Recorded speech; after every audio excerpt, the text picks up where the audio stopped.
ವಿಚಾರದಲ್ಲಿ ಬೀದಿ ರಂಪಾಟ ಆಗಿದೆ. ನೀರಿಗಾಗಿ ಅಪಾರ್ಟ್ಮೆಂಟ್ ಸ್ಥಳೀಯರ ಮಧ್ಯೆ ಫೈಟ್ ನಡೆದಿದೆ. ನಗರದ ಹೇರೋಹಳ್ಳಿ ವಾರ್ಡ್ ನಂಬರ್ 62ರಲ್ಲಿ ಈ ಗಲಾಟೆ ನಡೆದಿರತಕ್ಕಂಥದ್ದು. 4-5 ವರ್ಷದಿಂದ ನೀರಿಗಾಗಿ ಜನ ಪರದಾಡ್ತಾ ಇದ್ದಾರೆ. MLA, ಜಲಮಂಡಳಿ, BBMP ಹೀಗೆ ಯಾರಿಗೆ ಹೇಳಿದ್ರೂ ಕೂಡ ಪ್ರಯೋಜನ ಇಲ್ಲ. ಸ್ವಂತ ದುಡ್ಡಲ್ಲಿ ಬೋರ್ವೆಲ್ ಕೊರೆಸ್ತಾ ಇದ್ದಾರೆ ಸ್ಥಳೀಯರು. ಬೋರ್ವೆಲ್ ವಿಚಾರಕ್ಕೆ ಈಗ ಅಪಾರ್ಟ್ಮೆಂಟ್ನವರ ಕಿರೆಕ್ ಅನುಮತಿ ಇಲ್ಲದೆ ಬೋರ್ವೆಲ್ ಕೊರೆಸುವಂತಿಲ್ಲ ಅಂತ ಫೈಟ್. ಪಾಪ ಅವ್ರ ನೀರಿಗೆ ಏನ್ ಮಾಡ್ಬೇಕು ಮತ್ತೆ? ಸ್ಥಳದಲ್ಲಿ ಬೋರ್ವೆಲ್ ಕೊರೆಸೋದನ್ನ AE ನಿಲ್ಲಿಸಿದ್ದಾರೆ. ಅಧಿಕಾರಿಗಳೊಂದಿಗೆ ಸ್ಥಳೀಯ ನಿವಾಸಿಗಳು ವಾಗ್ವಾದ ಮಾಡ್ತಾ ಇದ್ದಾರೆ.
ನೀರಿನ ಸಮಸ್ಯೆ ತುಂಬ ಇದೆ.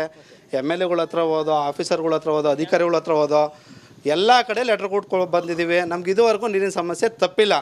ನಾವೇನು ಮಾಡಿದ್ದೀವಿ, ಈಗ ಎಲ್ಲ ಪಬ್ಲಿಕ್ ಸೇರಿ ನಮ್ಮ ಹಣಕಾಸಲ್ಲಿ ನಾವು ಎಲ್ಲ 5,000 10,000 ಸೇರಿ ರೋಡಲ್ಲಿ ನಾವು ಪರ್ಮಿಷನ್ ತೊಗೊಂಬಂದು BBMPಯಿಂದ ಪರ್ಮಿಷನ್ ತೊಗೊಂಬಂದು ನೀರು ಸಮಸ್ಯೆ ಬಗೆಹರಿಲಿ ಅಂತ ಹೇಳಿ ಬೋರ್ವೆಲ್ ಹಾಕ್ಸ್ತಾ ಇದ್ದೀವಿ. ಹಾಗಾಗಿ ಈ ಬೋರ್ವೆಲ್ಲಿಂದ ನಮ್ಗೆ ಏನು ನೀರು ಸಿಕ್ಕಿದ್ರೆ ಇಡೀ ನಮ್ಮ ವೀರಭದ್ರೇಶ್ವರ ನಗರಕ್ಕೆ ಪಬ್ಲಿಕ್ ಅನುಕೂಲ ಆಗುತ್ತೆ. ಇಲ್ಲಿ ಏನು ಆ ಥರ ಕೊರೆಯೋಕ್ಕೆ ಬರಲ್ಲ. ಒಂದು ವೇಳೆ ಕೊರೆದ್ರೂ ಕೂಡ ಅದನ್ನು ನಾವು BBMPಗೆ ಹಸ್ತಾಂತರ ಮಾಡಿ, ಯಾಕಂದರೆ D ಗ್ರೂಪಲ್ಲಿ ಅದೇ ಥರ ಮಾಡಿದ್ದೀವಿ. ಅದೇ ಥರದಲ್ಲಿ ಪುಟಪ್ ಮಾಡಿ ಕೊಟ್ಟಿದ್ದೀವಿ ಬೆಳಗ್ಗೆ ನಾವು. ಅದಾದ ತಕ್ಷಣ ಮಾಡೋಣ ಅಂತ ಹೇಳಿದ್ದ ಇವರು ಇವತ್ತು ನಿಲ್ಲಿಸಿ ಅಂತಲೇ ಹೇಳಿದ್ದೀವಿ. ಆದರೂ ಕೂಡ ಅವ್ರು ಬಂದು ಸ್ಟಾರ್ಟ್ ಮಾಡಿದ್ದಾರೆ. ಅದು ಈಗ ಪರ್ಮಿಷನ್ ಇಲ್ಲದೆ ಮಾಡಿದ್ರೆ ಅನ್ಅಥರೈಸ್ಡ್ ಆಗುತ್ತೆ. ಯಾವುದಕ್ಕೆ? ಹೌದು, ದೊಡ್ಡ ಹೈಯರ್ ಆಫೀಸರ್ ಪರ್ಮಿಷನ್ ತಗೊಂಡು ನಾವು ಮಾಡಿಸ್ತೀವಿ. ಅದು ನಾವು ನಮ್ಗೆ ಹ್ಯಾಂಡ್ ಓವರ್ ಮಾಡ್ತೀವಿ. ಹಾಂ, ಬರ್ತೀವಿ. ಆ ಥರ ಕೊರೆಯೋಕ್ಕೆ ಬರಲ್ಲ. ಒಂದು ವೇಳೆ ಕೊರೆದ್ರೂ ಕೂಡ ಅದನ್ನು ನಾವು BBMPಗೆ ಹಸ್ತಾಂತರ ಮಾಡಿ, ಯಾಕಂದರೆ D ಗ್ರೂಪಲ್ಲಿ ಅದೇ ಥರ ಮಾಡಿದ್ದೀವಿ.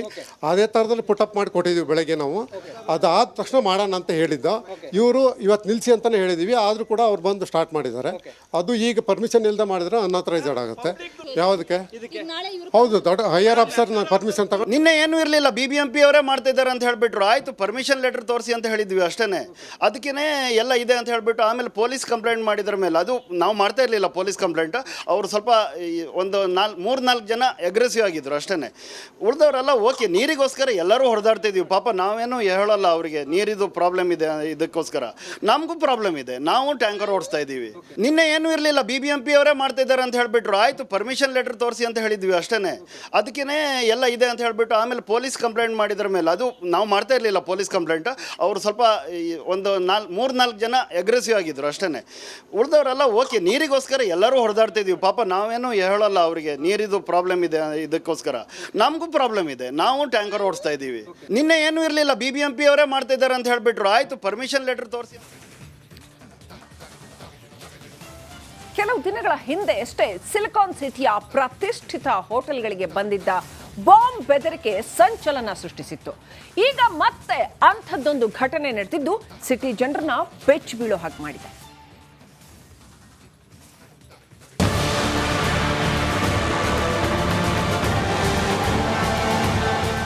ಆತಂಕ ಭಯ. ಕಾಲೇಜಿನ ಆವರಣದೊಳಗೆ ನಿಂತಿರುವ ಪೊಲೀಸ್ ಟೀಮ್, ಗಾಬರಿಯಲ್ಲಿರುವ ಶಿಕ್ಷಕರು, ಸಿಬ್ಬಂದಿ. ಆತುರವಾಗಿ ಕ್ಯಾಂಪಸ್ನಿಂದ ವಿದ್ಯಾರ್ಥಿಗಳನ್ನ ಹೊರ ಕಳುಹಿಸಿದ ಪೊಲೀಸರು. ಇಷ್ಟಕ್ಕೆಲ್ಲ ಕಾರಣ ಆಗಿದ್ದು ಮಠ ಮಧ್ಯಾಹ್ನ ಬಂದಿದ್ದ ಬಾಂಬ್ ಬೆದರಿಕೆಯ ಇಮೇಲ್.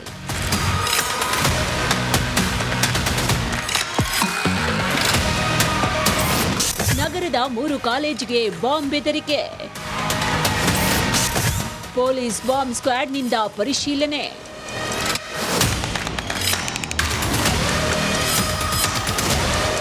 ಬಸವನಗುಡಿಯ ಬುಲ್ ಟೆಂಪಲ್ ಬಳಿ ಇರುವ BMS engineering college, Sadashivanagar police ಠಾಣೆ ವ್ಯಾಪ್ತಿಯಲ್ಲಿರುವ ಎಂಎಸ್ ರಾಮಯ್ಯ ಇಂಜಿನಿಯರಿಂಗ್ ಕಾಲೇಜ್ ಹಾಗೂ ಕೆಆರ್ ರಸ್ತೆಯಲ್ಲಿರುವ ಬಿಐಟಿ ಕಾಲೇಜ್ಗೆ ಮಧ್ಯಾಹ್ನ 1 ಗಂಟೆ ಸುಮಾರಿಗೆ ಬಂದಿದ್ದ ಬಾಂಬ್ ಬೆದರಿಕೆಯ ಇಮೇಲ್ ಆತಂಕ ಸೃಷ್ಟಿಸಿತ್ತು.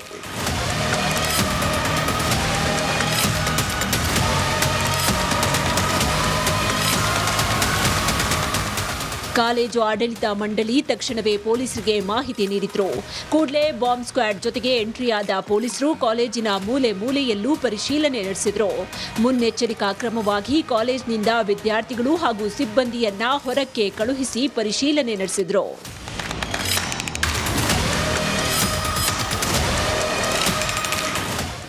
ಇವತ್ತು ಮಧ್ಯಾಹ್ನ ಸರಿಸುಮಾರು 1 ಗಂಟೆಗೆ 3 ಕಾಲೇಜ್ಗಳು, ಇಂಜಿನಿಯರಿಂಗ್ ಕಾಲೇಜ್ಗಳು, BMS, CE, BIT ಹಾಗೂ MSRIT ಕಾಲೇಜ್ಗಳಿಗೆ ಡೆಸ್ಕಲ್ಲಿ ಬಾಂಬ್ ಇಟ್ಟಿದ್ದೀವಿ ಅನ್ನೋ ಒಂದು ಮೇಲ್ ಕಳಿಸಿರ್ತಾರೆ. ಇದಕ್ಕೆ ಸಂಬಂಧಪಟ್ಟ ಹಾಗೆ ಹನುಮಂತನಗರ ಪೊಲೀಸ್ ಠಾಣೆಯಲ್ಲಿ ಪ್ರಕರಣ ದಾಖಲಾಗಿದೆ.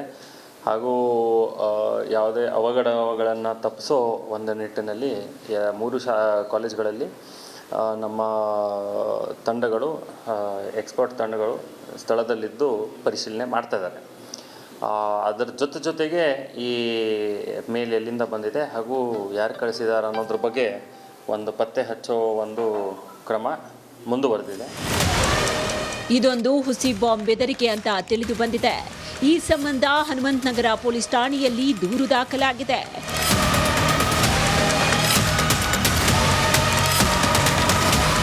Dhruvaraj, crime bureau, republic Kannada.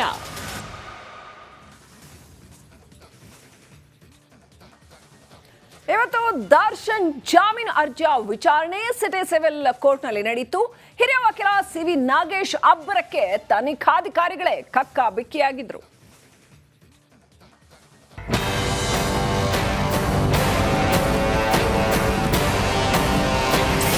ಕೊಲೆ ಕೇಸ್ನಲ್ಲಿ ದರ್ಶನ್ ಜಾಮೀನು ಫೇಸ್. ಕಟಕಟೆಯಲ್ಲಿ ವಕೀಲ ಸಿವಿ ನಾಗೇಶ್ ಆರ್ಭಟ.